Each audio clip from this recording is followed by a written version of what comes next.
Shalom, selamat pagi, damai sejahtera dan sukacita senantiasa di dalam Tuhan Yesus. Bapak Ibu terkasih, pada pagi hari ini saya akan menyampaikan firman Tuhan yang berjudul Bangkitlah Hai Jiwaku. Nah, saya akan mengambil satu tokoh Alkitab, dalam hal ini adalah Daud, yang merupakan satu contoh pribadi yang lengkap pengalaman hidupnya. Bagaimana hidupnya itu penuh dinamika, sejak masa muda sampai masa tuanya. Di Mazmur itu dengan jelas menggambarkan kisah-kisahnya yang menyatakan bahwa prosesnya itu sedemikian luar biasa bagaimana Tuhan membentuk pribadi Daud. Ya. Jadi dia merupakan seorang penggembala yang kecil sekali, jadi tidak berharga di mata manusia, kemudian di antara saudara-saudaranya dia bukan satu orang yang menjadi yang dipertimbangkan, begitu. Tetapi pada sisi yang lain, Tuhan angkat dia sebagai pahlawan yang gagah perkasa. Kemudian di sisi yang lain dia mengalami kekalahan, teraniaya, terintimidasi, bahkan jiwanya terancam dalam kondisi yang paling kritis.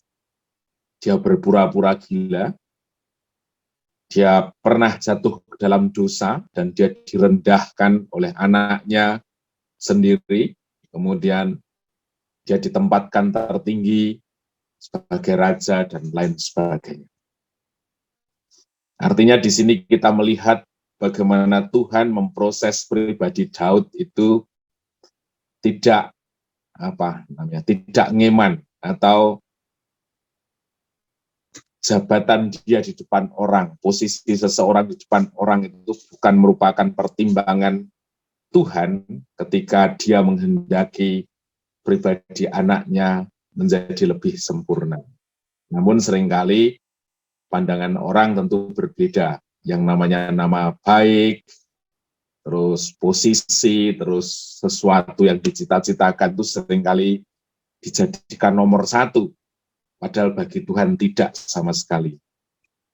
Pertimbangan Tuhan adalah bagaimana seseorang itu semakin berkenan di hadapannya dan mengizinkan segala cara diizinkan. Nah, barangkali kita harus menyesuaikan kehendak diri kita terhadap rancangan Tuhan yang tentu lebih sempurna dalam hidup kita. Nah, kita akan melihat bagaimana Daud ketika menghadapi pergumulan-pergumulan hatinya, manakala prosesnya itu menghadapi melalui proses kesulitan di dalam hidupnya, bahkan seringkali dia mengalami satu kondisi jiwanya berteriak minta tolong kepada Tuhan dan dia tidak bisa mendengar suara Tuhan, sampai akhirnya dia memperoleh satu jawaban yang luar biasa dari dalam Tuhan, ya, dari Tuhan. Kita akan membaca dari Mazmur 103 ayat 2 dan 5 sampai 5, 103 ayat 2 sampai 5. Demikian firman Tuhan. Pujilah Tuhan, hai jiwaku, dan janganlah lupakan segala kebaikannya. Dia yang mengampuni segala kesalahanmu, yang menyembuhkan segala penyakitmu. Dia yang menebus hidupmu dari lubang kubur, yang memahkotai engkau dengan kasih setia dan rahmat. Dia yang memuaskan hasratmu dengan kebaikan, sehingga masa mudamu menjadi baru seperti pada burung rajawali. Di Mazmur 102 itu mengungkapkan bagaimana hatinya berteriak minta tolong. Artinya barangkali dia menuliskan Mazmur ini, dia menghadapi satu situasi yang menekan jiwanya, satu situasi yang membuat hatinya itu sedang mencari-cari Tuhan untuk mendengar suara Tuhan.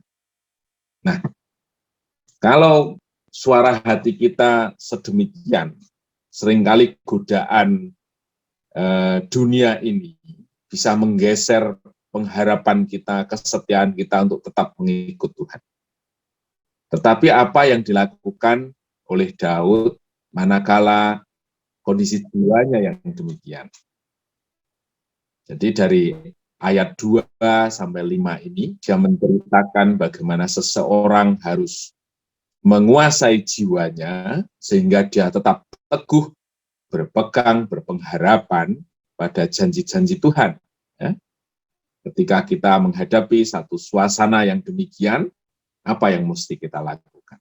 Yang pertama adalah mengajak jiwa kita untuk tetap memuji Tuhan. Jadi jangan diam, jangan pasif, jangan loyo, tapi bangun dan pujilah Tuhan. Ya, barangkali ketika kita sendiri, ketika kita tetap bekerja, kita terus, jiwaku, ayo puji Tuhan. Ayo kita menyembah Tuhan, janganlah loyo. Semangat, karena Tuhan yang menolongmu. Gitu ya. Jadi ajakan-ajakan kita barangkali melalui mulut verbal kita, perkataan kita, untuk membangunkan jiwa ini agar tidak didikte, agar tidak terintimidasi oleh keadaan, tetapi kita melawan untuk tetap menegakkan jiwa kita di dalam kebenaran firman Tuhan. Kemudian yang kedua, mengingat-ingat kebaikan Tuhan. Ya, jadi di ayat 2 tadi, jangan lupakan kebaikannya. Jadi ingat kembali bagaimana Tuhan dengan tangannya yang kuat mengerjakan segala hal yang baik dalam hidup kita. Tentu dalam perjalanan hidup kita pasti kita seringkali atau pernah mengalami sesuatu yang bagi pikiran kita, wah ini saya gagal ini, wah ini saya jatuh ini, wah ini saya nggak punya harapan. Tetapi dengan kasih Allah yang luar biasa, dia menopang kita, dia menyelamatkan kita, dia memberikan jalan keluar kita. Dan itu yang senantiasa terus kita ingat dalam hati kita. Ya.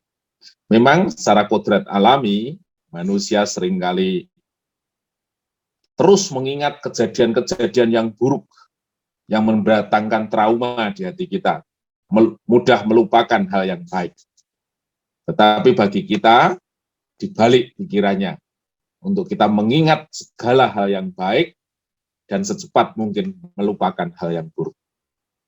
Kenangan yang buruk bisa juga menekan hati kita, membuat jiwa kita terpenjara begitu, menjadi lemah, tetapi pikiran yang baik, ingatan yang baik tentang kasih Tuhan yang luar biasa, itu bisa meneguhkan dan mengokohkan pengharapan di dalam hati kita.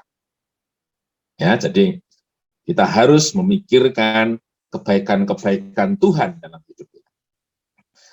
Kemudian ayat 3-4 itu menceritakan kita harus mengingat karya penebusannya yang sudah dibayar dengan lunas dan mahal oleh pribadi Kristus yang sudah menyelamatkan kita.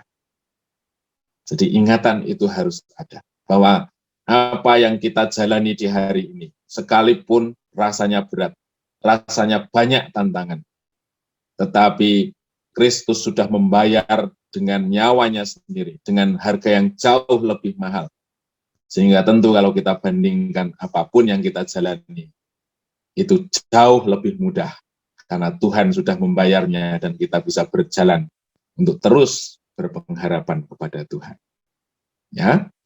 Kemudian ayat yang kelima itu yang menarik, itu menyatakan ketika jiwa kita terus kita bangun, maka di situ akan terjadi kebenaran karena pekerjaan firman. Ya. Jadi firman Tuhan berkata, dia yang memuaskan hasratmu dengan kebaikan, sehingga masa mudamu menjadi baru, seperti pada burung Raja Wali. Ya, jangan khawatir bapak-bapak yang umurnya 60 tahun, karena WHO mendefinisikan pemuda itu sampai umur 65 tahun. Jadi Pak Mora masih pemuda. Gitu ya. Jadi janji ini tepat dan cocok bagi kita, juga termasuk lansia tentunya. Karena di perjanjian baru dalam bahasa Indonesia sehari-hari, terjemahnya agak sedikit berbeda. Dia yang memuaskan hidupmu dengan yang baik, sehingga engkau awet muda seperti burung Raja Wali. Jadi karena dia yang bekerja memuaskan kita, kita awet muda. Tentu awet mudanya itu tidak seperti ibu-ibu yang wajahnya terlihat umur 25 tahun, tetapi gairahnya, semangatnya, keberadaan dirinya untuk tetap melakukan seperti orang muda. Ini ya. Nah, kita akan bahas dia yang memuaskan hasratmu dengan kebaikan, itu mengandung dua hal ya. Dialah satu-satunya pribadi yang dapat memuaskan diri kita. Jadi salah.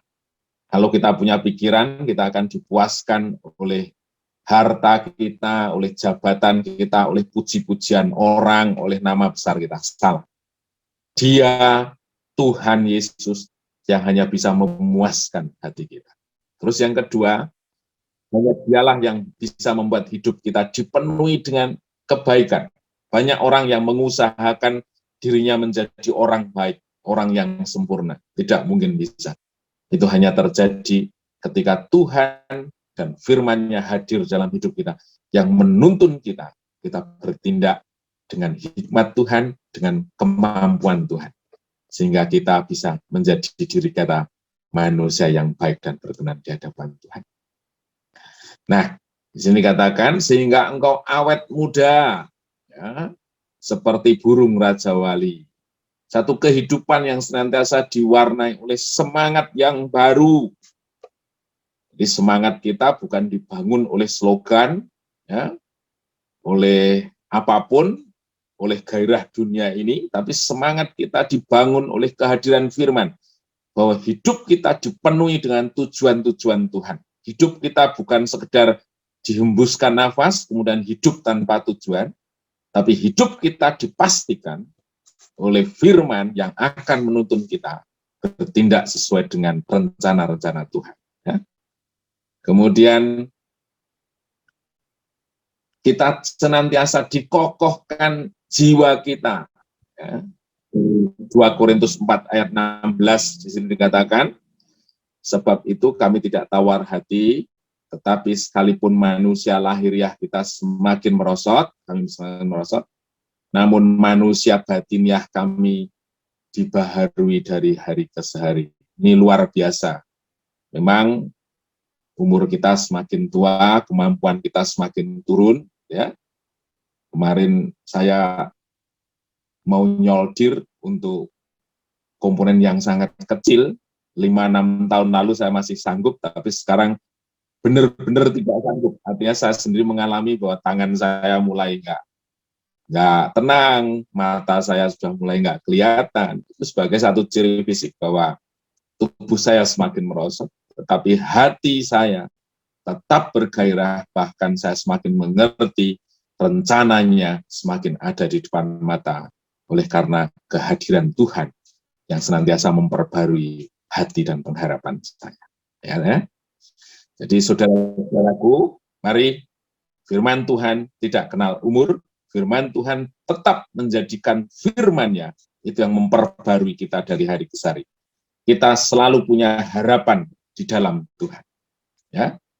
Kita harus move on dari pandemi ini. Pandemi bukan menjadi satu alasan untuk kita memikirkan keterbatasan yang ada, tetapi kita harus bertindak atas nama Tuhan. Di depan kita tersedia kemenangan, di depan kita tersedia pertolongan Tuhan, sehingga kita akan menjalaninya dengan hati yang terus berharap dan memiliki keyakinan karena firman Tuhan itu hadir dan Tuhan yang menolong kita setiap waktu.